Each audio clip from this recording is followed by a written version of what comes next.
दमानिया यांनी रश्मी शुक्लांची भेट घेतली। या भेटीमध्ये नेमकं काय झालं, काय मागणी करण्यात आली, या संदर्भात आता अंजली दमानिया माध्यमांसोबत संवाद साधत होत्या। पुढची बातमी महत्त्वाची, सैफ हल्ला प्रकरणाची। सैफवर हल्ला करणाऱ्या आरोपीबाबत नवीन धक्कादायक माहिती समोर आली। फक्त 10,000 रुपयांमध्ये आरोपी शरीफुलने भारतात घुसखोरी केली। भारत आणि बांगलादेश सीमेवरची डावकी नदी ओलांडून तो थेट भारतात आला आणि यावेळेस मेघालयात प्रवेश केल्यानं शरीफुलने एका एजंटला तब्बल 10,000 रुपये दिले। या एजंटने त्याला आसामपर्यंत आणलं। इतकंच नाही तर त्याला सिम कार्डसही दिले। मग कोलकाताला जाणाऱ्या बसमध्येही त्यानं बसवून दिलं। कोलकाता 3 दिवस राहिल्यानंतर शरीफुल हा परत मुंबईमध्ये आला अशी देखील माहिती आहे। तर केवळ भारतात घुसण्यासाठी फक्त 10,000 रुपये या व्यक्तीला, या शरीफुल नावाच्या व्यक्तीला लागले।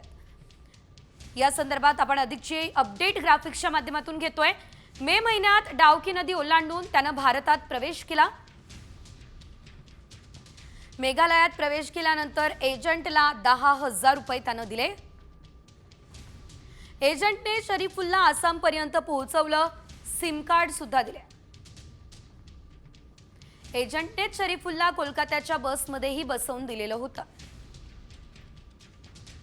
कोलकात्यात 3 दिवस काढल्यानंतर शरीफुल ट्रेनने मुंबईमध्ये दाखल झाला।